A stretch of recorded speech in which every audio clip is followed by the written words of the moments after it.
Greetings to everyone. मैं Arushi Negi international patient union से आप सभी का डॉक्टर आर में स्वागत करती हूँ। International patients union digital health associates का एक स्ट्रेटेजिक बिजनेस यूनिट है जो पेशेंट्स को देश भर के top doctors, policy makers, regulators, industry leaders और फेलो पेशेंट से कनेक्ट करता है। इंटरनेशनल पेशेंट्स यूनियन का विश्वास पेशेंट को सशक्त करने में है, इसलिए पेशेंट यूनियन ऐप जो एंड्रॉयड और आईफोन दोनों प्लेटफॉर्म्स पर उपलब्ध है, काफ़ी विशेष फीचर्स प्रदान करती है। जैसे आप अपने जैसे कई पेशेंट्स और केयर गिवर से जुड़कर एक दूसरे से सीख सकते हैं, अपनी बीमारियों को कैसे अच्छे से मैनेज करें ये सीख सकते हैं। आप hospitals, health care providers, government schemes को रेट करके अपने हेल्थ के एक्सपीरियंस को भी शेयर कर सकते हैं। आप ऑथेंटिक रिसोर्सेस और सरकारी स्कीम्स की जानकारी प्राप्त कर सकते हैं। आईपीओ ऐप पर 34 डिजीज स्पेसिफिक कम्युनिटीज का हिस्सा बनकर आप अपने अनुभव को बांट सकते हैं। यह ऐप एक वॉइस इनेबल्ड है और हिंदी और इंग्लिश दोनों भाषाओं में उपलब्ध है। आपकी प्राइवेसी के लिए आप अपने पोस्ट अनोनिमस तरीके से भी लिख सकते हैं। आप पोल्स में हिस्सा लेकर पॉलिसी मेकिंग में भी योगदान दे सकते हैं। हमारी कोशिश है कि हम आप तक टॉप डॉक्टर्स को लेकर आएं जो आपके सवालों के जवाब सरल भाषा में दें। मैं आप सभी का स्वागत करती हूँ डॉक्टर आर में, जो एक लाइव सेशन है जहां एक प्रसिद्ध मेडिकल प्रोफेशनल आपके हेल्थ रिलेटेड सवालों का रियल टाइम में जवाब देते हैं। आज के डॉक्टर आर में हम आयुर्वेदा और स्ट्रेस मैनेजमेंट के बारे में बात करेंगे और इसके लिए हमारे साथ हैं doctor Sanjeev Kumar Srivastava, ayurvedic consultant at Jiva Ayurveda. Sir ने अपनी बीएमएस डिग्री कानपुर यूनिवर्सिटी से प्राप्त की है। उन्होंने कई मेल सेक्सुअल डिसऑर्डर केसेस को सफलता से ट्रीट किया है और कई डीजेनरेटिव और क्रॉनिक प्रॉब्लम्स जैसे diabetes, irritable bowel syndrome, ulcerative colitis, joint problems में भी उनका अनुभव है। सर को हर्बो मिनरल आयुर्वेदिक प्रिपरेशंस और आयुर्वेदिक डाइट और न्यूट्रिशन की अच्छी नॉलेज है और उनका उपचार होलिस्टिक और आयुर्वेदिक प्रिंसिपल्स पर आधारित है, जो कि बीमारियों का मूल कारण को समझने और दूर करने पर केंद्रित है। We welcome you sir. Thank you Arushi. तो डॉक्टर आर की शुरुआत करते हुए मैं सभी पार्टिसिपेंट्स को इनकरेज करना चाहूंगी कि आप इस मौके का फायदा उठाएं और अपने कोई भी सवाल हमारे Q&A सेक्शंस में रखें। अगर आपके पास स्वास्थ्य संबंधित कोई भी चिंता या कोई स्पेसिफिक कंडीशन के बारे में आप जानना चाहते हैं, तो एक परफेक्ट समय है कि आप एक एक्सपर्ट की एडवाइस लें। सो विदाउट फर्दर अडू आज के डॉक्टर आर की शुरुआत करते हैं। I request sir to proceed further. Thank you. Thank you Arushi. Good evening viewers. myself Dr. S.K. Srivastava and मैं जीवा आयुर्वेद में कंसल्टेंट हूँ।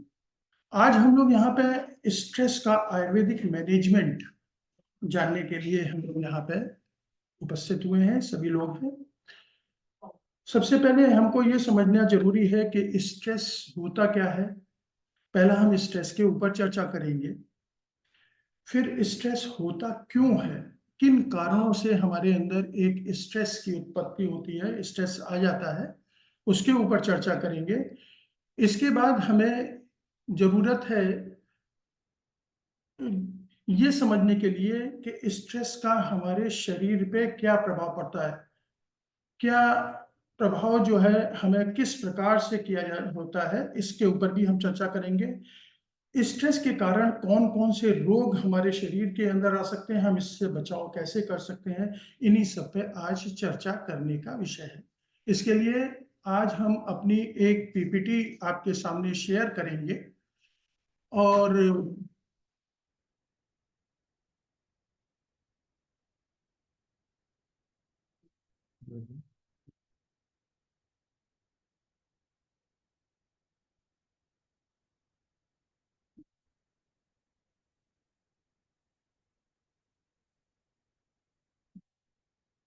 आयुर्वेदा एंड स्ट्रेस मैनेजमेंट,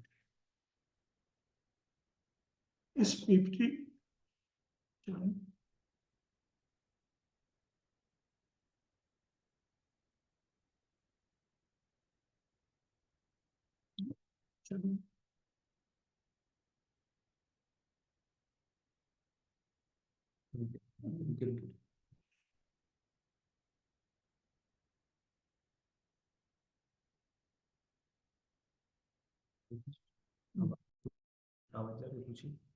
हमारी आवाज आपको सुनाई दे रही है?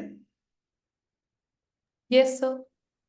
अच्छा, सर स्क्रीन शेयरिंग में कुछ इशू है? या स्क्रीन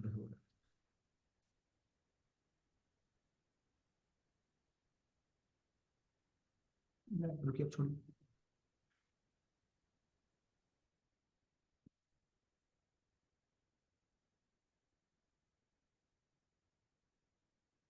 या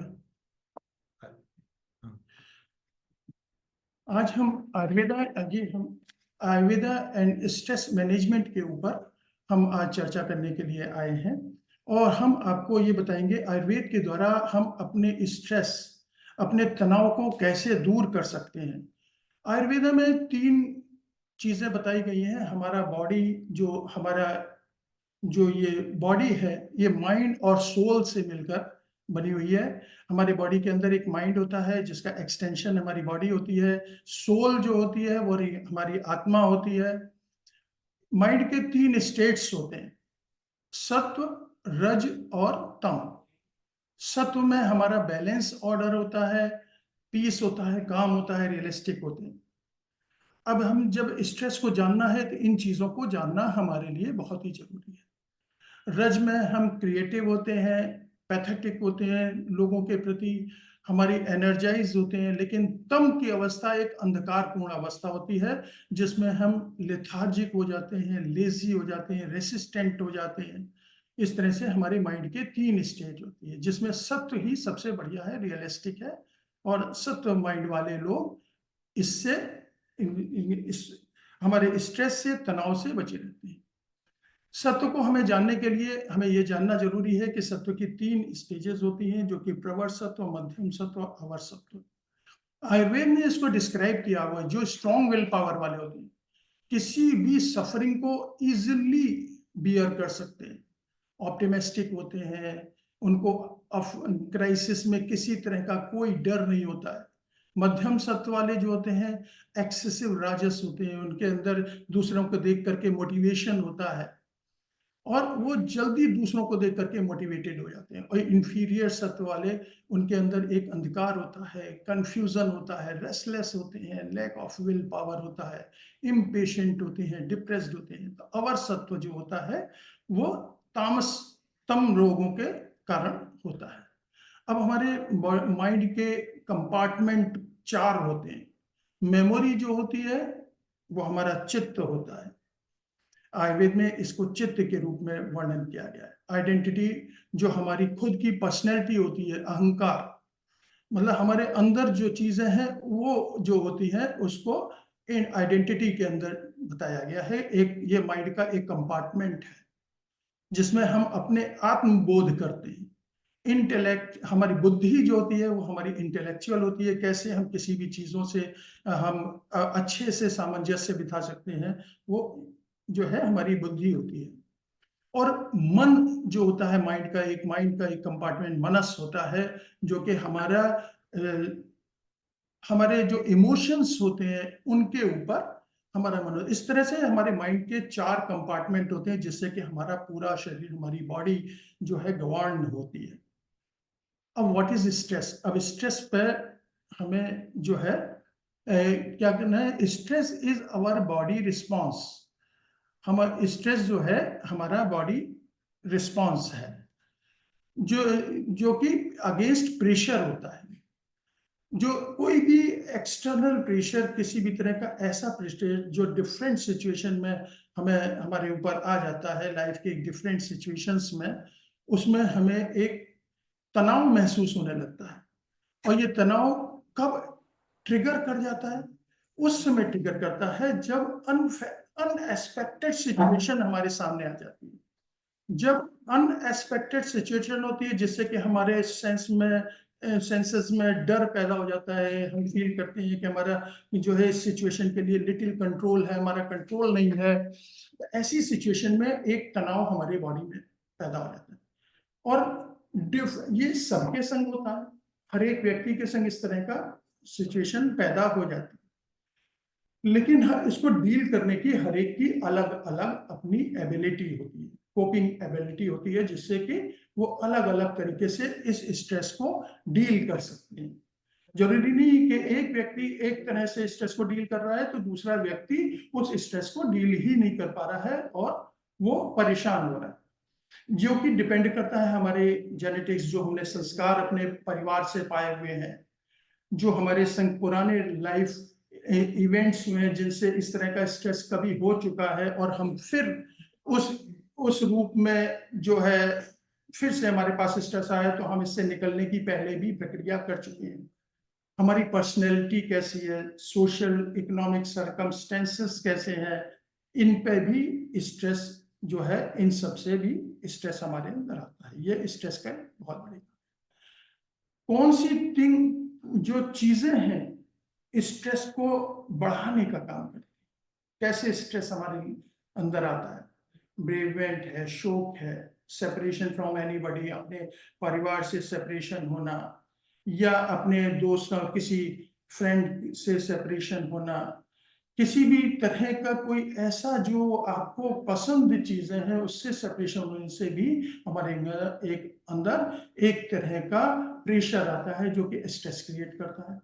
हमारा कभी कभी ऐसा होता है किसी का जॉब छूट जाता है, उससे भी स्ट्रेस उसको आ जाता है। अनएक्सपेक्टेड मनी प्रॉब्लम क्योंकि उसके अंदर आ जाती है।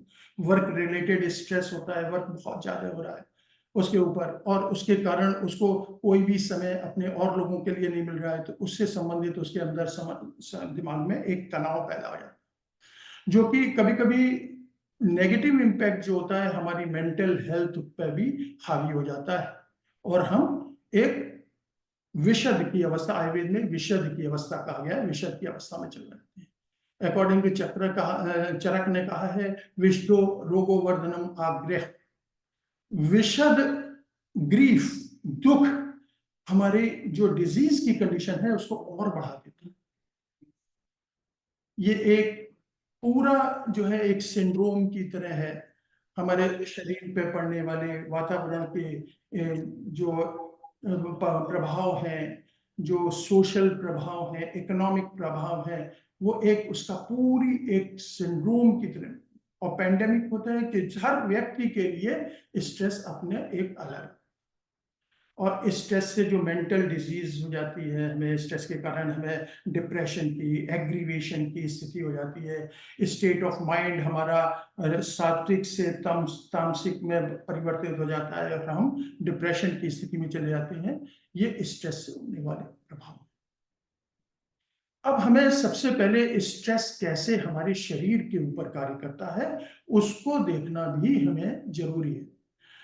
आयुर्वेद में कहा गया है कि हमारी बॉडी की सेल्स जो होती हैं वो पंच महाभूतों से बनी हुई है।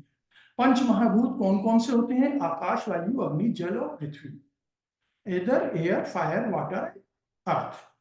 ये जो पांचों महाभूत हैं ये सब मिलकर के इस पूरी कायनात, पूरे विश्व का, पूरी पृथ्वी का, सारे एनवायरमेंट का निर्माण करते हैं, जिसमें हमारी एक शरीर भी शामिल है। अब इन पंच महाभूतों के होने से हमें आयुर्वेद ने त्रिदोष थ्योरी दी है। त्रिदोष थ्योरी में क्या है कि हमारे जो वात, पित्त और kapha. Vata is not only vayu, this is air and ether. आकाश और ईथर, जहां हॉलोनेस होगी वहीं पे वायु होगी और वायु का काम चलायमान होता है। पित्त जो बनता है वो जल, वाटर और अग्नि, वाटर और अग्नि से मिलकर के पित्त का निर्माण होता है। कफ का जो होता है जल और पृथ्वी, पृथ्वी महाभूत से होता है। तो ये सब चीजें हमारे शरीर की फिजियोलॉजी और एनाटॉमी इन सबको करने का काम करते हैं। वात, पित्त, कफ ये जब साम्य अवस्था में होते हैं तो हम निरोगी रहते हैं। वात जो होता है, वात का कार्य क्या होता है? ये न्यूट्रिएंट्स को, जो हमारे शरीर में आने वाले भोज्य पदार्थ हैं, जो खाने की चीजें हैं, न्यूट्रिएंट्स हैं, और उनको सेल्स तक पहुंचाने का और उनके वेस्ट प्रोडक्ट्स को बाहर ले जाने का काम वात करता है। जितनी भी गतियां होती है वो वात करता है। पित्त का काम होता है जो न्यूट्रिएंट्स को डाइजेस्ट करने का, जिससे कि हमारे सेलुलर फंक्शन के लिए एनर्जी जनरेट हो जाए और सेल अपने प्रॉपरली काम कर सके। कफ का काम क्या होता है? कफ जो है हमारी बॉडी के स्ट्रक्चर को, बॉडी की सेल्स के स्ट्रक्चर को, सेल्स से जो है हमारे टिश्यूज, टिश्यूज से ऑर्गन, ऑर्गन से सिस्टम और हमारे शरीर का निर्माण होता है, तो उसमें कफ का बहुत बड़ा योगदान होता है। थोड़ा सा आयुर्वेद को जानने से हमें स्ट्रेस पे चर्चा करने में बहुत अच्छा हमें अनुभव होगा और हम लोग उसको अच्छे से जान पाएंगे।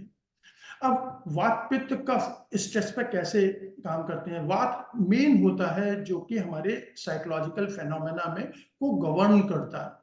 वात का ही मेन काम होता है जो कि हमारे साइकोलॉजिकल मेंटल लेवल के फेनोमेना को गवर्न करता है। हमारी सारी इंद्रियां वात से संचालित होती हैं, जैसे परसेप्शन है, इमेजिनेशन है, चित्त जो बताया गया है, इमेजिनेशन है, मोटिवेशन है, किसी के प्रति मोटिवेटेड हो जाना, ये वात का काम है। और कंट्रोल्स द मूवमेंट, ये वात जो है जितने भी मूवमेंट होते हैं, वायु चलती है तो वात चलने वाले हमारे बॉडी के सारी गतिविधियां, जितने भी इम्पल्सेस होते हैं, हार्ट के मूवमेंट होते हैं, लंग्स के मूवमेंट होते हैं, हमारे पेरिस्टैल्टिक मूवमेंट्स होते हैं, सब वात के कारण ही चलते हैं। वात जब चलेगा तभी चलेगा। कोई भी वस्तु जो चलती है जब तक हवा नहीं होगी तब तक नहीं चलती। अब पित्त रिप्रेजेंट करता है यूनिवर्सल एनर्जी को, जो हमारे बॉडी और माइंड को चलाने के लिए काम करती है। पित्त डाइजेस्ट करके जो एनर्जी लिबरेट करता है। अग्नि, अग्नि जो है वो हमारे एनर्जी होती है।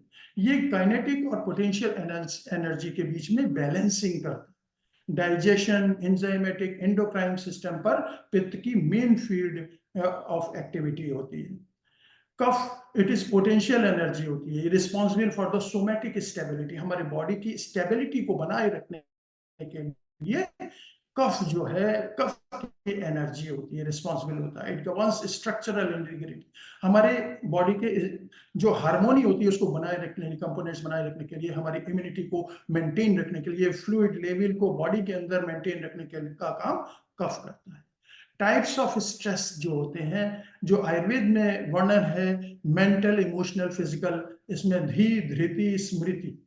धी हमारी बुद्धि होती है, धृति हमारी इस धैर्य होता है, और स्मृति हमारी मानसिक जो हम मेमोरी होती है वो होती है। ये धी, धृति, स्मृति को हम फील करते हैं, हम जानते हैं, उसको टच नहीं कर सकते क्योंकि वायु को नहीं टच कर सकते, इसलिए ये वात के कारण होते हैं। मेंटल के जितने भी हमारे मानसिक चीजें होती हैं वो धी, धृति, स्मृति वात के कारण होती है। जितने भी इमोशंस होती हैं, चाहे वो एग्रीवेशन हो, चाहे डिप्रेशन हो, चाहे हमारा लाफिंग हो, हैप्पीनेस हो, सब पित्त, सब में एनर्जी की जरूरत होती है, वो पित्त को के कारण होती है। और जितनी फिजिकल हमारी स्थूल काया, हमारे शरीर में जितने भी डेवलपमेंट्स होते हैं वो सब हमारे कफ के कारण होते हैं। अब इन स्थितियों से, अलग अलग स्थितियों से हम, क्या होता है जब स्ट्रेस हमारी बॉडी के अंदर आ जाता है, एक अनवांटेड, अनइवन एक प्रेशर हमारे ऊपर पड़ता है जिसके कारण स्ट्रेस की फीलिंग होती है, तो उस समय जब हमें क्या साइंस होते हैं कि हमें जो है स्ट्रेस हो गया है, तो हम ऐसी कंडीशन में फियरफुल हो जाते हैं, नर्वस हो जाते हैं, कंफ्यूज्ड रहते हैं कि हम क्या करें क्या नहीं करें, अनेबल टू कंसंट्रेशन हमारा बिगड़ जाता है, हमें डिसीजन लेने की, मेकिंग डिसीजन की डिफिकल्टी हो जाती है, हम क्या लें, क्या करें क्या नहीं करें, किस तरह से हम इस सिचुएशन को पार पाए, ये साइंस हमारे स्ट्रेस की बात है। और इनके सिम्टम्स क्या, हमारे बॉडी उसके अगेंस्ट कैसे रिएक्ट करती है, जब हमारे अंदर स्ट्रेस आ जाता है तो हमारी बॉडी कैसे रिएक्ट करती है। या तो हम एक हेडेक की फीलिंग करने लग जाते हैं, या किसी किसी को नोजिया फीलिंग होती है, मांसपेशियों में, मसल्स में पेन होने लगता है, सीने में जलन, हार्ट बर्न, एसिडिटी, इस तरह की समस्या है, ये रिएक्ट होता है स्ट्रेस होने के कारण। हाथों पैरों में ट्रिमर्स होते हैं, पसीना आना शुरू हो जाता है, फेटिगनेस, वीकनेस लगती है, चक्कर आने शुरू हो जाते हैं, नींद जो है डिस्टर्ब हो जाती है, और हार्ट बीट बहुत तेजी से, क्योंकि वात के कारण वात बढ़ जाता है तो हार्ट बीट बढ़ जाती है, और हमें एक ब्लड प्रेशर की, हाइपरटेंशन की एक तकलीफ के सिम्टम आने शुरू हो जाते हैं। प्रज्ञापराध, cause of the stress, cause क्या है, स्ट्रेस क्यों आया, हमें वो चीजें मालूम है कि जिनसे कि हमारे वातावरण में चेंजेस हुए हैं उनसे हम बच सकते हैं, लेकिन हम नहीं बचते। हम वही काम करते हैं जिससे कि हमें आगे आने वाले समय में परेशानियां हो, जैसे विरुद्ध आहार विहार करना, गरिष्ठ भोजन, काफी हैवी मील्स लेना और ऐसे कार्य करना जो कि सोसाइटी में नहीं ठीक है, ऐसे कार्य करना, ये सब चीजें जो मिसयूज ऑफ द इंटेलिजेंस, हम अपनी बुद्धि का मिसयूज करते हैं, इसको कहते हैं आयुर्वेद में प्रज्ञापराध, जानते बूझते अपराध करना। ये बिगेस्ट कॉज होता है हमारे अंदर स्ट्रेस लाने का। इससे जो हमारे अंदर सत्व प्रक्रिया होती है उस पर विनिंग, उसको पाने के लिए आयुर्वेदिक में साइकोथेरेपी की चर्चा की गई है, कैसे हम मेंटल कंट्रोल कर सकते हैं, अपने स्ट्रेस को मैनेज कर सकते हैं, कोपिंग कैपेसिटी कैसी होनी चाहिए, इम्यूनिटी हमारी बॉडी की कैसे होनी चाहिए, वो सत्वावचय के अंतर्गत बताया जाता है। अब टिप्स क्या क्या हो सकते हैं? टिप्स में मल्टीटास्किंग, हमें बहुत सारे कार्य एक संग नहीं करने, कि ये भी कर लें वो भी कर लें, क्योंकि सब कार्य पूरे नहीं होंगे तो हर काम में हम पीछे हो जाएंगे और हम अपना 100% नहीं दे पाएंगे। 100% नहीं दे पाएंगे तो तरह तरह के हमारे अंदर प्रॉब्लम्स क्रिएट होंगी, सिम्टम्स पैदा होंगे, स्ट्रेस पैदा होगा। इसके लिए हमें क्या करना चाहिए? ब्रीदिंग एक्सरसाइज करें, गहरी गहरी सांस खींचें, ऑक्सीजन ज्यादा से ज्यादा लेते हैं। इस तरह से कुछ मेद रसायन होते हैं जैसे ब्राह्मी है, शंकुष्मी, ये सब चीजें होती हैं और अपने चित्त को आनंद देने की कोशिश करते हैं। अब क्या होता है कि स्ट्रेस से जो है, आयुर्वेद में स्ट्रेस को साहस कहा गया है। ये जो है ओजछल, लॉस ऑफ इम्यूनिटी के कारण होता है, जिसके कारण हमारी बॉडी में वेरियस डिजीजेस पैदा हो जाती हैं। वेरियस डिजीज हमें अगर हम सबसे बड़ी रेमेडी है अवॉइडेंस की, जो रेमेडी है वो ये है कि हम स्ट्रेस से बचें या स्ट्रेस पे काबू पाएं। आयुर्वेद में कहा गया है सहसम सदा वर्जते, avoid stress much you can. जितना भी आप स्ट्रेस को अवॉइड करेंगे, जितना भी उससे दूर हटेंगे, उतना ही आपका जो है शरीर आपके लिए हार्मोनी के रूप में रहेगा। उसके जो टूल हैं, deep breathing, mental recharge, meditation, laughter, ये सब भी आयुर्वेद में इसका वर्णन है, जिसको कि हम आगे बताएंगे। Life style modification, food nutrition, ये सब भी हमें आगे इस पर चर्चा करते हैं। अब लाइफ स्टाइल को कैसे ठीक करना? लाइफ स्टाइल के लिए हमें डाइट, डेली रूटीन, मेडिटेशन, यौगिक एक्सरसाइज और प्राणायाम, ड्रग्स और थेरेपीज। अब डाइट को हम ऐसी डाइट लें जो सुपाच्य हो, जो अच्छी से हो। ऐसी डाइट होनी चाहिए जो हम इजिली डाइजेस्ट कर सकें, इजिली हमारे अंदर डाइजेशन हो सके, जिससे कि हमारे अंदर किसी भी प्रकार की कोई भी पित्त का वर्धन या वात का वर्धन न होने पाए, ऐसी डाइट हम लें।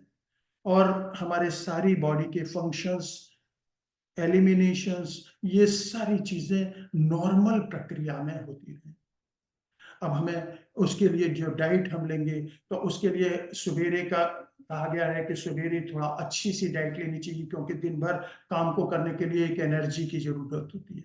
दोपहर में थोड़ा सा कम खाना लेना चाहिए, जिससे कि शाम तक वो इजीली पच जाए।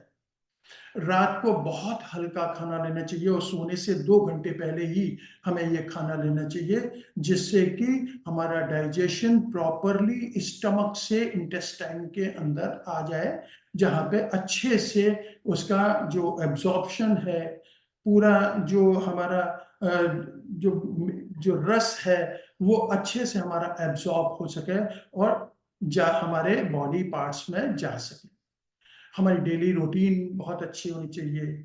हमें सवेरे बहुत अच्छे से जग करके हमें अपने आप को रिजुविनेट करना चाहिए। हमें जो है एक तरीके से मेडिटेशन, यौगिक एक्सरसाइज और प्राणायाम, ये सारी चीजें, मेडिटेशन करने से हम नेगेटिव थॉट्स से दूर होते हैं। मेडिटेशन, एक ऐसा मेडिटेशन करना चाहिए जिससे कि हमारे नेगेटिव थॉट्स जो हैं वो दूर हो जाएं और नेगेटिव और पॉजिटिव थॉट्स आ जाएं। हम पॉजिटिविटी की तरफ बढ़ें, हम चीजों को अपने से दूर करें जो कि हमको एक अनइवन जो वो दे रही है, एक प्रेशर दे रही है। जो कि उन सब चीज़ों से अपने आप को दूर करें। मेडिटेशन करने से हमारे जो हार्मोन्स होते हैं, जो हमारे एंजाइम्स होते हैं, एक नेचुरल तरीके में आते हैं, क्योंकि नेगेटिविटी हमारे बॉडी से अलग होती है।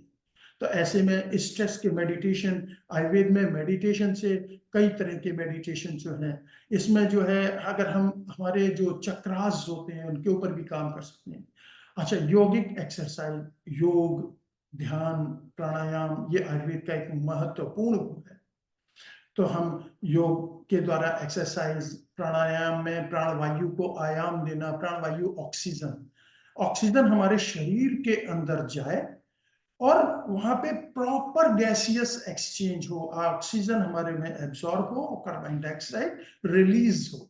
जितनी ऑक्सीजन हमारे शरीर के अंदर अच्छे से जाएगी, उतना ही सेल के अंदर एनर्जी बहुत अच्छे से होगी, क्योंकि कोई भी जो न्यूट्रिएंट है उसके कंबशन के लिए ऑक्सीजन की जरूरत होती है, और जब वो पूरी तरीके से ऑक्सीजन में कंबस्ट होगा तो एनर्जी लिबरेट होगी और उससे जो है हमारे शरीर में एक स्फूर्ति बनी रहेगी। अगर हम सवेरे के टाइम में अच्छे से प्राणायाम, प्राणवायु को खूब गहरी गहरी सांस खींच के छोड़ने वाली प्राणायाम करते हैं तो हमारे अच्छे। कुछ ड्रग्स ऐसी होती हैं जो हमारे मेंटल रिचार्ज के लिए,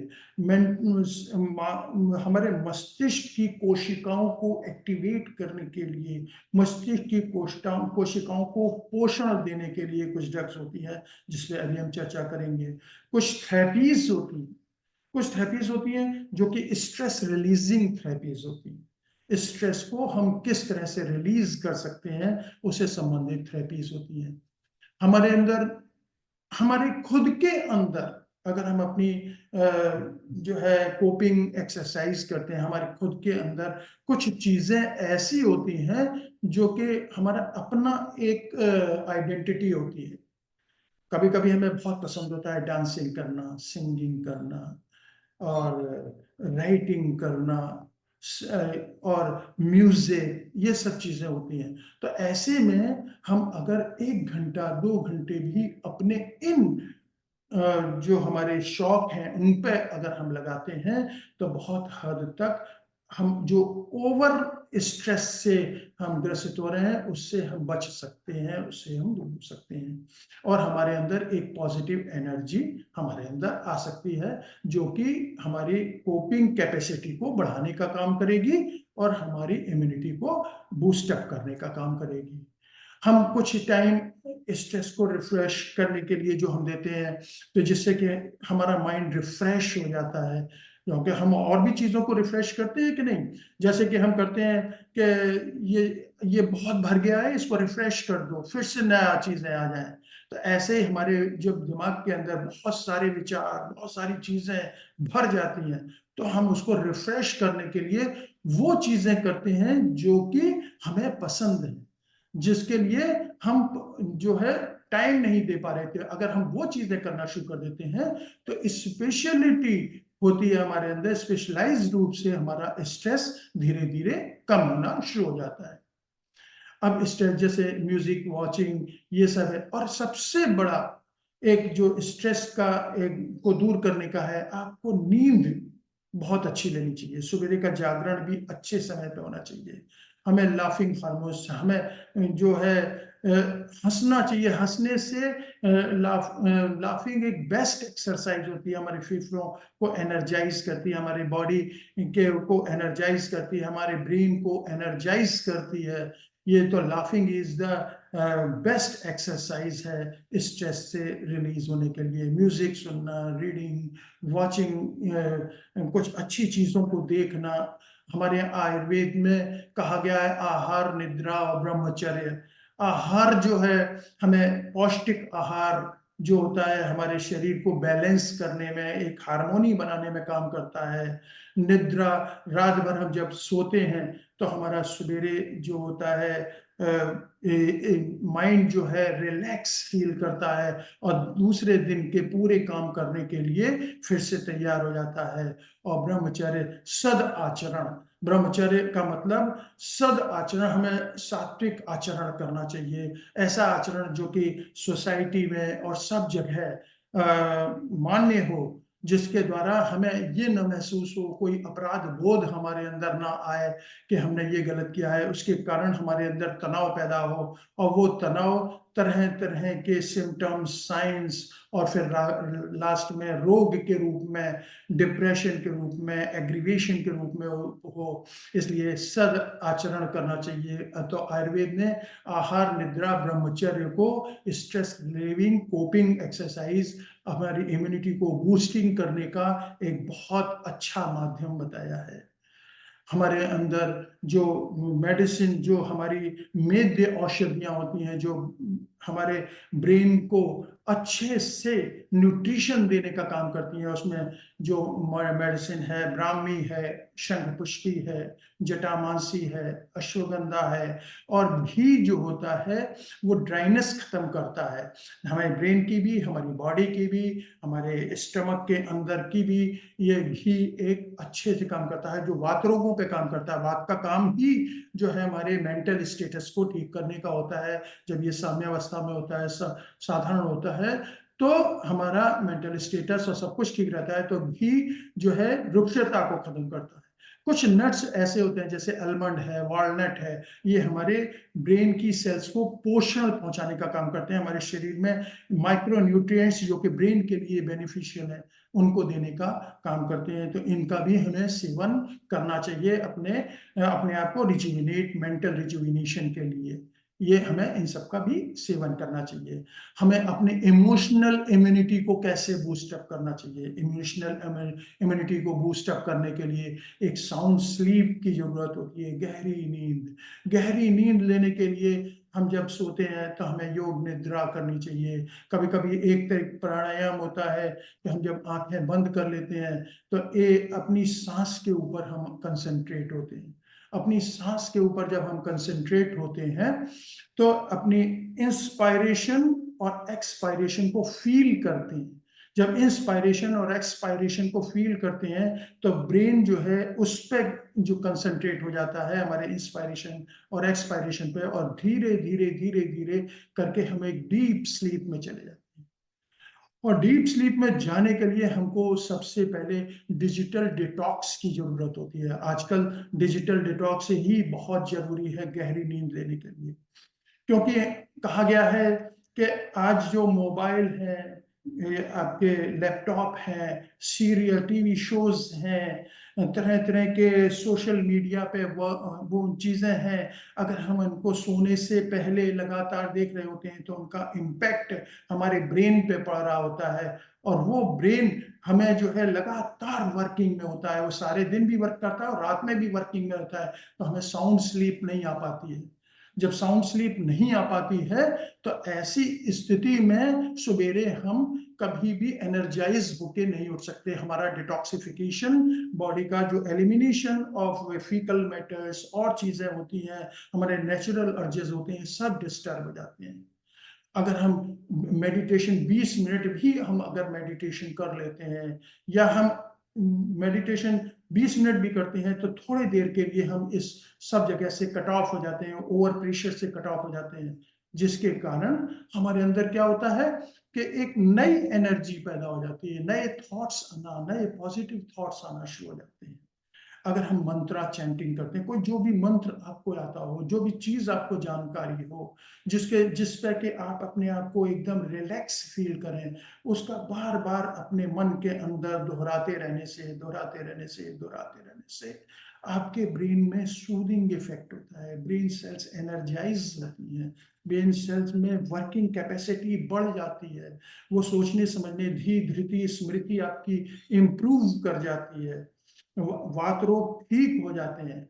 और ऐसे करने के लिए ये भी एक कारण वो है हमारी इमोशनल इम्यूनिटी को मेटाबोलाइज करने के लिए।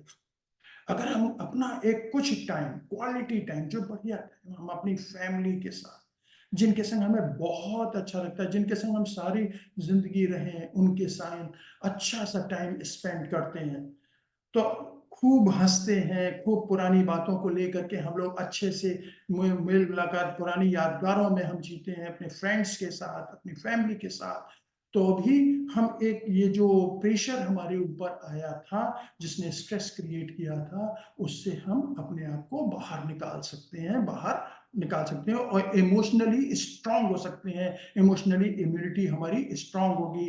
डिप्रेशन और एग्रीवेशन, इन सब से हमें थोड़ी निजात मिलेगी, हम उससे छुटकारा पाएंगे। स्ट्रेस को हमेशा पहले भूलना चाहिए, भूल जाइए कि ये हमारे अंदर कोई भी चीज हमें अफेक्ट कर सकती है।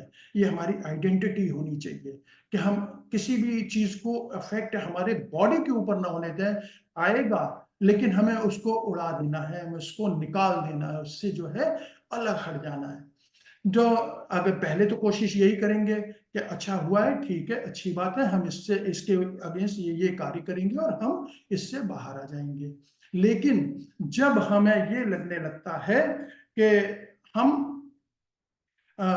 इससे बाहर नहीं निकल सकते हैं, तो ये जो हमने आपको पहले की क्रियाएं बताई हैं, उसके लिए हमें डीप ब्रीदिंग करें, गहरी गहरी सांस खींचें स्ट्रेस को बाहर करने के लिए, और टॉर्टॉइस ब्रीदिंग करें, शैलो ब्रीदिंग करें, बैलून खूब तेज फुलाएं और फूक फूक मार के निकालें, तो हमारी लंग्स की एक्सरसाइज होने लगेगी, जिससे कि ऑक्सीजन, जो मैंने आपको बताया, ऑक्सीजन पूरी शरीर के अंदर होगी, जिससे कि एनर्जी हमें मिलेगी स्ट्रेस से।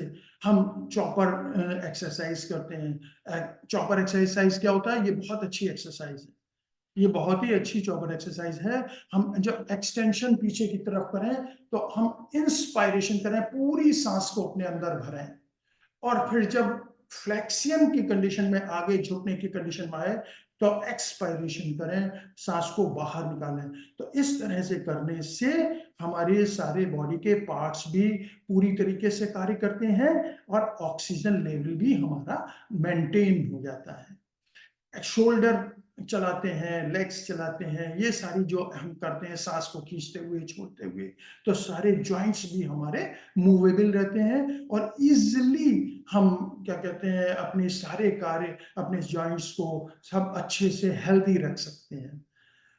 बी ह्यूमन बीइंग जो एक्सरसाइज है, भंवरे की सी आवाज,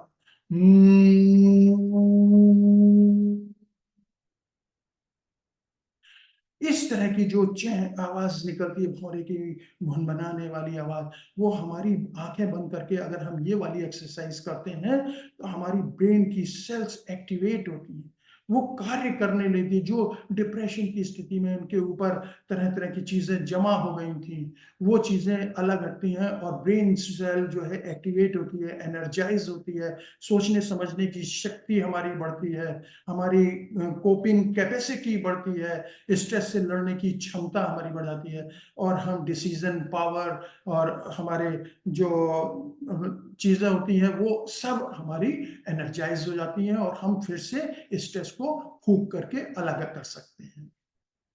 रेगुलर एक्सरसाइज, अगर हम रेगुलर एक्सरसाइज कर रहे हैं, तो हमारे शरीर के अंदर जो जमाव पैदा हो गया है, वो स्वेट के रूप में, हमारे मूवमेंट, बॉडी के मूवमेंट के रूप में, मसल्स और हमारे बॉडी के सारे सेल्स की जो है मूवमेंट के रूप में एनर्जाइज होने से हम दिन भर अपने आप को स्वस्थ महसूस करते हैं। अपने माइंड को रिचार्ज करना, बैठ करके थोड़ी देर के लिए अपने आत्मज्ञान करना, अपने अंदर, अपने शरीर के अंदर झांकना, एक तरीके से एक ध्यान लगाना, कंसंट्रेशन करना, ये भी हमें स्ट्रेस की चीजों से दूर कर सकता है। स्ट्रेस के दूर करने के लिए हम लाफिंग एक्सरसाइज, हैप्पी हार्मोन्स, इन सब का भी करते हैं। अगर स्ट्रेस हमारे पास बहुत दिन तक रहता है, तो वो धीरे धीरे नेगेटिव थॉट्स होते, तमस्क्रिया होते होते हमें एक रोग से ग्रसित करा देता है। तो उससे बचने के लिए हमें पहले से ही इन सब चीजों पे करना चाहिए। हेड मसाज जो होती है, वो हमें रिलैक्सेशन देती है, ब्रेन सेल्स को वहां पे चलने वाली क्रियाओं को एक्टिवेट करती है। शिरोधारा, ये थेरेपी जो होती है, ये बेस्ट थेरेपी है आयुर्वेदा की। इसमें हमारे जो आज्ञा चक्र होता है, हमारे बीच में आज्ञा चक्र होता है, वो हमारे वहाँ पे हमारी पिट्यूटरी पीनियल बॉडी ये जो होती है, जिससे कि हमारी बॉडी पूरे हार्मोन्स जो रेगुलेट होते हैं उस पर लगातार कंसंट्रेशन के साथ एक स्ट्रीम ऑफ द ऑयल या डिफरेंट मेडिसिन, रोग के अनुसार मेडिसिन को अगर हम उसके ऊपर लगातार एक फ्लो के रूप में डालते रहते हैं कम से कम 40 to 45 मिनट्स, तो हम शांत, हमारा मन शांत होता है, हमारी आत्मा शांत होती है, हमारा शरीर एकदम रिलैक्स हो जाता है। अभ्यंग अभ्यंग कहते हैं बॉडी मसाज को। अगर ऑयल जो होता है वो वात ही सबसे बड़ा हमारा जो कारण मैंने बताया, आयुर्वेद में बताया गया है, वात ही नर्वस सिस्टम को कंट्रोल करता है। तो अभ्यंग वात जो है हर चीज को सुखाने का काम करता है। अगर वात बढ़ गया है तो चीजें सूखेंगी। तो अब वात को कम करने के लिए हम शरीर की मसाज करेंगे तो हमारी मसल्स में जो ड्राइनेस पैदा हो रही है, जो सूखापन हो रहा है, वो ठीक होगा और आपस में मोबिलिटी बढ़ेगी, आपस में सॉफ्टनेस बढ़ेगी, ये सब चीजें बढ़ेगी। तो हम जो है हमारे अंदर का जो स्ट्रेस, जो वात बढ़ने के कारण जो ये रोग पैदा हो रहे थे वो दूर होंगे और मूवमेंट्स हमारी बॉडी के अच्छे होंगे और हम रिलैक्स फील करेंगे। शिरोभ्यंग, शिरोधारा, शिरोवस्ती। शिरोवस्ती को आयुर्वेद में कहा गया है जब कोई रोग हमारे मानसिक स्तर पे आ जाए, किसी भी तरह का रोग हमारे एक जो कहा जाए कि सेल्स में चेंजेस के कारण हमारे रोग आ जाए, तो आयुर्वेद में शिरोवस्ती का बहुत अच्छा रोल बताया। इसमें ऑयल को हम एक कैप के अंदर भर देते हैं, कुछ हल्का सा गुनगुना ऑयल, जिसके कारण हमारे शरीर, हमारे जो वात दोष है वो थोड़ा धीरे धीरे करके शांत होता है। जो रोग पैदा हो रहा था वो रोग भी दूर होता है। अब हमें ड्रग्स कौन कौन सी, कभी कभी सिंगल हर्ब ड्रग्स ही हमारे लिए काफी होती है, कभी कभी मल्टी हर्बल मेडिसिन भी हमें लेनी पड़ती हैं। हर्बो मिनरल्स के साथ भी मेडिसिन जो कि हमारी ब्रेन सेल्स को एक्टिवेट करें वो लेनी पड़ती हैं। कुछ मेडिसिन जैसे गोल्ड है, मरकरी है, सिल्वर है, आर्सेनिक है, जो हमारी इम्यूनिटी को बूस्ट अप करती हैं, जो रोग से लड़ने की क्षमता को बढ़ाने का कार्य करती हैं, वो सब भी बहुत अच्छा काम करती हैं। कुछ ऑयल्स होते हैं, ब्राह्मी घृत है, आशा वरिष्ठ होते हैं, सारिवाध्यासव है, सरसोतारिष्ट है, इस तरह की चीजें भी हमारे शरीर पे जो भी रोग आए हैं उनको ठीक करने का काम करती हैं। कुछ ऐसी मेडिसिन जो पर्टिकुलर कॉमनली यूज्ड मेडिसिन है, जैसे ब्राह्मी है, अमलकी है, वचा है, अश्वगंधा है, शंख पुष्पी है, ज्योतिषमती है, जटामांसी है, तगर है, शतावर है, यष्टि मधु है, त्रिफला है, अर्जुन है। तो ब्राह्मी का काम क्या होता है? ब्राह्मी को हम लोग यूज करते हैं जब बहुत डिप्रेशन की स्थिति में आदमी को होता है, तो एक्टिवेशन, उसके अंदर एक्टिवेशन करने के लिए हम बकोपा मनोरी का उपयोग करते हैं। अमलकी जो होता है पित्त का शमन करता है। वात वचा जो होता है हमारे बुद्धि का विकास करता है, हमारे बोलने की क्षमता, हमारे डिस्टर्बेंसेस जो होते हैं उनको ठीक करता है। अश्वगंधा हमारे अंदर पौष्टिकता लाता है, हमारे जो इम्यूनिटी सिस्टम है उसको बूस्ट अप करता है। शंख पुष्पी हमारे मानसिक स्तर को, हमारी स्मृति को, हमारी जो मेमोरी पावर है उसको ठीक करने का काम करता है। ज्योतिषमती के द्वारा हमारी बुद्धि का विकास, हमारे जो इंटेलेक्चुअल है उसको, उस पर ज्योतिषमती का बहुत अच्छा रोल है। जटामांसी हमारे जो अंदर एग्रीवेशन हो गया है, एग्रीवेशन है, उसको ठीक करने का काम जटामांसी के द्वारा होता है। हाइपरटेंशन हो गया है, एग्रीवेशन होता है, ऐसी स्थिति में जटामांसी देने से वो सब चीजों में नॉर्मलाइजेशन होता है। तगर हमें अच्छी नींद लाने में काम करता है। शतावरी हमारे हार्मोनल सिस्टम को ठीक करता है। यष्टि मधु हमारे जो गैस्ट्रोइंटेस्टाइनल ट्रैक है उस पर अच्छा काम करता है। त्रिफला त्रिदोष कामक है, ये वात पित्त कफ तीनों को बैलेंस करने का। और अर्जुन हमारे हार्ट से संबंधित चीजों को, हार्ट की में जमने वाले जमाव को बाहर निकालने का और हार्ट को पौष्टिकता देने का काम करता है। ये सब काम हमारे nervous system, musculoskeletal system, respiratory system, cardiovascular heart के सिस्टम और हार्मोनल सिस्टम, पेट से संबंधित रोग, हमारे रिप्रोडक्शन से, हमारे इम्यूनिटी से संबंधित रोगों पे ये सारी मेडिसिन का बहुत अच्छा रोल आयुर्वेद में देखा गया है जो कि टेस्टेड है।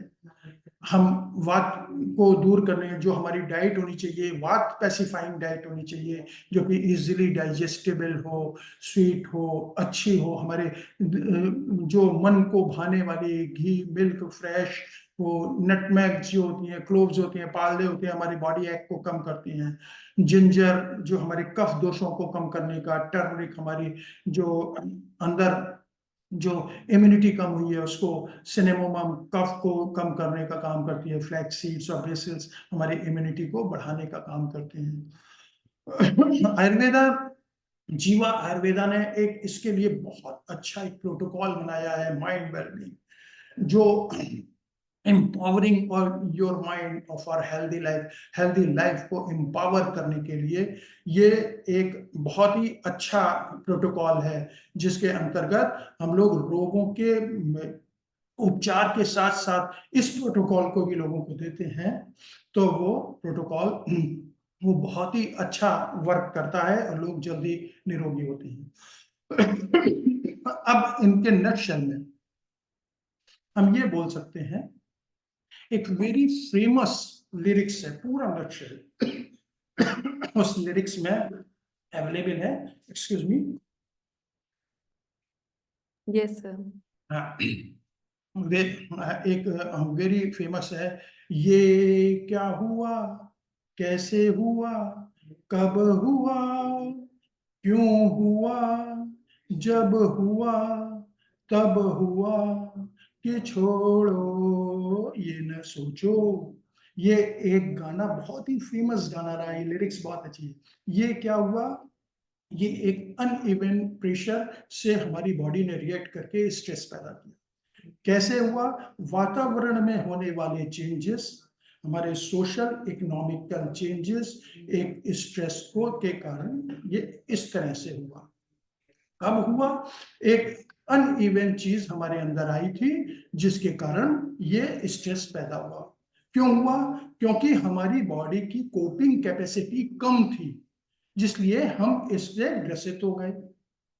अब जब हुआ तब हुआ, जब वो चीजें हुई थी तब हुई थी, अब उन सबको छोड़ो और अब आगे बढ़ो, बीती बात बिसार दे, आगे की सुध ले, इट्स मूव ऑन। अब आगे बढ़िए और अपने आप को कोपिंग कैपेसिटी को बढ़ाइए, अपनी इम्यूनिटी को बढ़ाइए। जो जो हमने आपको चीजें बताई हैं उन चीजों को करेंगे अगर, योग, ध्यान, प्राणायाम, आहार, निद्रा, ब्रह्मचर्य, इन सब का अगर हम फॉलो करते हैं तो हम स्ट्रेस से बच भी सकते हैं।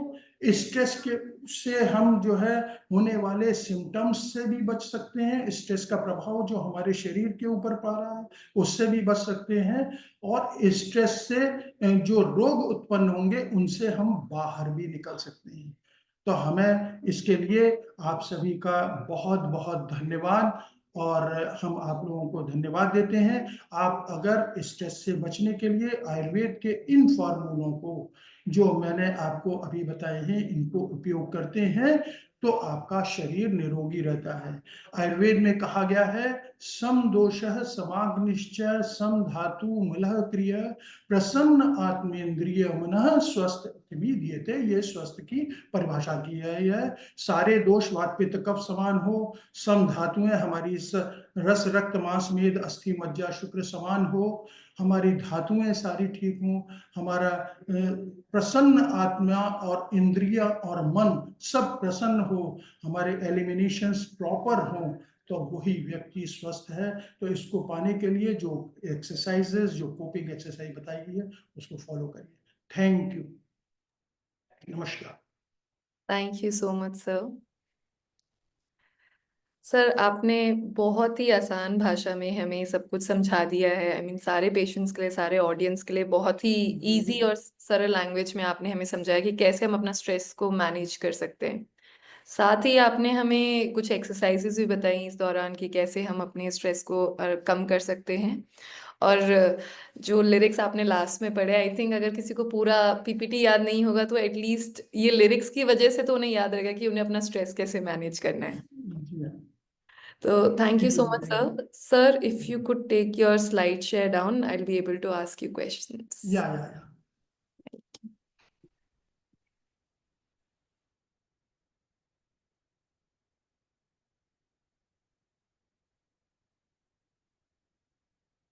विच स्लाइड?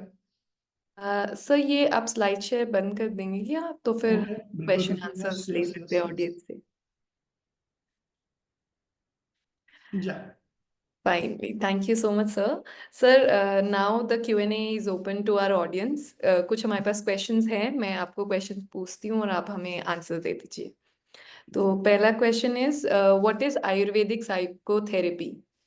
हाँ, आयुर्वेदिक साइकोथेरेपी में ये बताया गया है कि ये हमारे मानस रोग के अंतर्गत आया है, जो हमारे जो मन के ऊपर, जो हमारी बॉडी, हमारा माइंड, बॉडी एंड सोल, जिसके ऊपर जो है आयुर्वेद पूरा डिपेंड करता है। जो हमारी आत्मा है, हम अपने इंटीग्रिटी, हमारी बॉडी के अंदर की आइडेंटिटी है, हमारी ऊर्जा है, वो हमारी आत्मा है, जो कि हम अपना ऊपर से प्राप्त करते हैं, अपने पेरेंट्स से प्राप्त करते हैं। अब साइकोथेरेपी में क्या होता है कि हम जो उनके अंदर जिस तरह के विचार, जैसे उनके अंदर आ गया है कि मैं ये नहीं कर सकता, ये मेरे बस में नहीं है, और अगर ये मैं करूंगा तो मेरे संग ये हो जाएगा, इस तरह की घटनाएं होती हैं, मेरे पुराने लोगों के संग ऐसा ऐसा हुआ था इसलिए मैं भी ये नहीं करूंगा।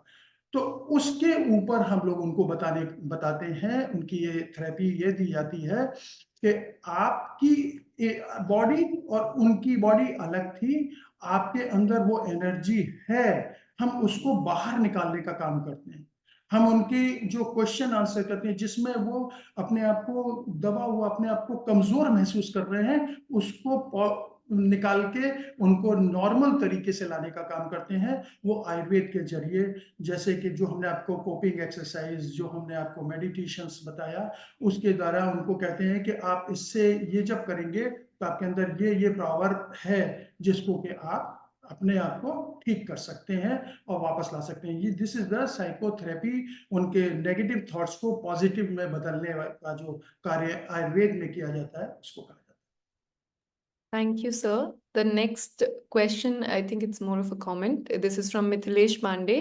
I am working on mental health project and we are in screening and therapy. Please suggest how can we discuss it further and many more things related to mental health. तो सर आई थिंक ये आपसे connect करना चाहते हैं, जिसके लिए आपका email तो आपने शेयर कर ही दिया है, बट एनी अदर बिल्कुल बिल्कुल, डिटेल्स वो उस पर कनेक्ट कर सकते हैं मुझको, और ये हमारा जीवा का अपना ईमेल है, उस पर अगर वो कनेक्ट करते हैं तो हम उनको वो अपना अगर अपना भी ईमेल देते हैं तो एक्चुअली ये हम उनको उस पर जवाब दे सकते हैं। Sure, sir. तो फिर Mithilesh sir, you can directly connect with sir through email. And sir, the next question that we have is, how can caregivers and healthcare professionals manage their own stress using Ayurvedic techniques? हम ये तो पूरा मैंने describe ही किया हुआ है, इसको मैंने डिस्क्राइब किया हुआ है। अब जो हेल्थ केयर प्रोवाइडर्स होते हैं, जो हेल्थ केयर वो होते हैं, उनके अंदर तो सबसे ज़्यादा स्ट्रेस आता है, क्योंकि वो डिफरेंट टाइप के मरीजों को देख रहे होते हैं, और जब वो डिफरेंट टाइप के मरीजों को देख रहे होते हैं तो वो जो भी चीज़ सिम्टम उनको अपने अपने भी थोड़ा सा भी लगेगा तो वो उससे काफ़ी ज़्यादा उसको ऊपर तक सोच लेते हैं, क्योंकि उन्होंने पढ़ा हुआ होता है, उसको बारे में जानकारी होती है उनको। तो उससे बचने के लिए उनको ये करना चाहिए कि मेडिटेशन करना चाहिए और पॉजिटिव थिंकिंग रखनी चाहिए। जरूरी नहीं है अगर आप मेडिकल प्रोफेशनल हैं, तो अगर आपके अंदर कोई भी सिम्टम आ रहा है तो उसके आगे होने वाले जो प्रभाव है उसको भी आप जानते हैं, वो प्रभाव आपके अंदर नहीं है, लेकिन आपने एक नेगेटिव थॉट्स पैदा कर लिया कि ये आगे भी ऐसा हो सकता है मैं नहीं, अभी नहीं है, तो हमें कोपिंग एक्सरसाइज है, ये सब करने से हमारा स्ट्रेस को फूक करके बाहर करना है, हम नहीं हो सकते। ये जो पॉजिटिव थिंकिंग है वो लेकर के चलेंगे, क्योंकि ऐसा कहा जाता है जो भी चीज हम सोचते हैं और लगातार सोचते रहते हैं तो उसी के अनुरूप हमारा वातावरण बनने लगता है और हम उसी से ग्रसित होते हैं, तो उससे बचना चाहिए मेडिकल हेल्थ प्रोवाइडर्स को। Thank you so much, sir. The next question is, what advice would you give to someone looking to start their Ayurvedic journey for mental well-being? हमारे यहाँ आयुर्वेद में जो जीवा में मेंटल वेलबींग जो प्रोटोकॉल दिया हुआ है, तो वो जीवा में हमसे कंसल्ट कर सकते हैं। हम इस जो मेंटल वेलबींग के जो हमारे सेशंस होते हैं, प्रोटोकॉल्स होते हैं, उस पे हम उनके साथ जो है वर्क करेंगे, तो उनको इन चीज़ों पे जो है हम उनको नेगेटिव थॉट्स को, उनकी चीज़ों को हम बाहर करने का काम करते हैं और उससे उनको बेनिफिट होगा। जीवा से कंसल्ट करना पड़ेगा, जीवा में उनको कंसल्ट करना। Thank you, sir. So the next question is, what are the primary Ayurvedic herbs recommended for managing stress? So you have already enlisted a lot. हमने एक एक को डिस्क्राइब भी किया है कि कौन सी किस जगह पे यूज करनी चाहिए। हर जगह हर कोई ड्रग नहीं यूज की जाती है।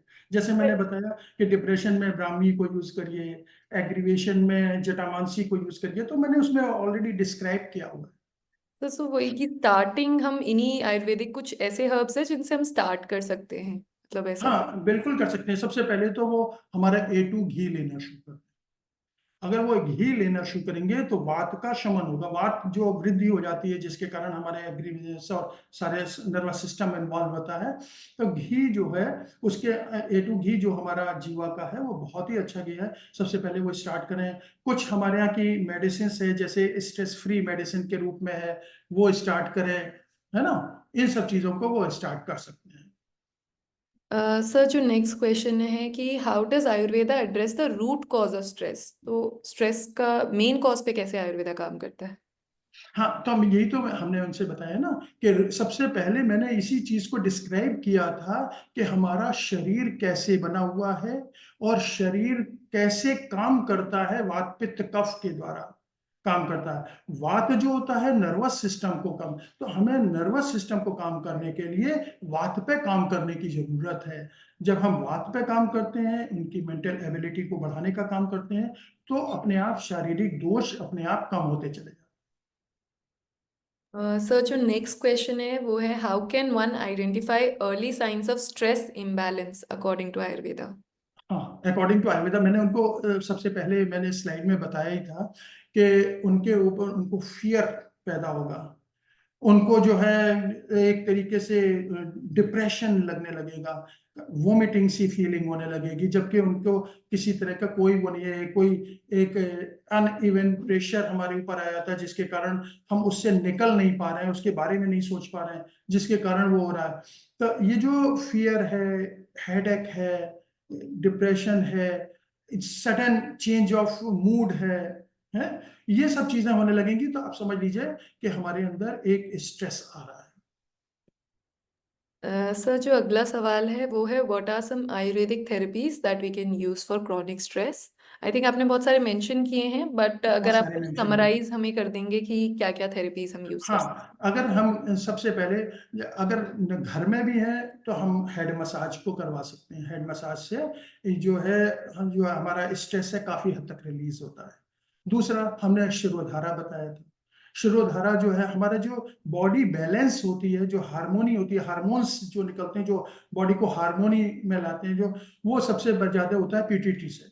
पीटीटी हमारे सारे हार्मोन्स को बैलेंस करती है। तो पीटीटी हमारे आज्ञा चक्र पे होती है, और आज्ञा चक्र के ऊपर लगातार कंटिन्यूअस किसी एक मेडिकेटेड ऑयल की धारा गिराई जाए, जिसको शिरोधारा बोलते हैं। अगर गिरे 45 मिनट्स तक, तो हमारे जो जितने उसका एक्टिवेशन होता है और हमारी बॉडी से वात की कमी हो जाती है, क्योंकि ऑयल ये सब चीजें वात को कम करते हैं। वात की कमी होती है तो हमारा नर्वस सिस्टम और सारी चीजें बैलेंस्ड हो जाती हैं। तो ये एक थेरेपी है। तीसरी थेरेपी है कि हम मेडिटेशन कर सकते हैं। और चौथी है शिरोवस्ती। अगर शरीर ब्रेन के अंदर कोई चीजें डेवलप हो गई हैं, तो उनको शिरोवस्ती के द्वारा भी हम काफी हद तक उससे छुटकारा पा सकते हैं। Thank you sir. I think इसके बाद एक है question, I mean it's more of a comment कि हमें पीपीटी मिल सकती है क्या?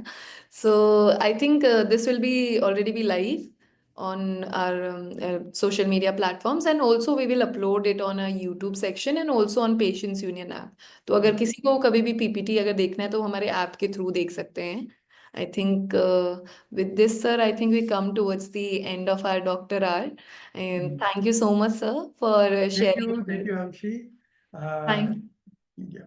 Sir, thank you for sharing your invaluable insights with us and for answering such wide range of questions. Your expertise in Ayurveda and your detailed responses have provided us with deeper understanding of how Ayurveda can integrate it with our health and mental well-being as well. और साथ ही मैं सारे participants को भी धन्यवाद देना चाहूंगी आपके एक्टिव पार्टिसिपेशन और थॉटफुल क्वेश्चन से आज का सेशन और भी एंगेजिंग और इन्फॉर्मेटिव हो गया है। हम उम्मीद करते हैं कि आपको जो भी इन्फॉर्मेशन मिली है वो आपके हेल्थ और वेलनेस को मैनेज करने में मदद करेगी। और अगर आपके पास और भी एक सवाल हैं तो आप office@patientsunion.org पर लिख सकते हैं। साथ ही मैं आपको इनकरेज करूंगी कि आप पेशेंट्स यूनियन ऐप को डाउनलोड करें जो कि एंड्रॉयड और आईफोन दोनों पर अवेलेबल है, ताकि सर से अगर आपके पास कोई भी सवाल है तो आप उन्हें लिख सकते हैं और सर भी पेशेंट्स यूनियन ऐप पर आएंगे और आपको आंसर करेंगे। So thank you once again with us. We look forward to seeing you at our next Doctor Hour. Have a wonderful evening ahead. Thank you so much, sir. Thank you, Arshi. Thank you, viewers. Thank you.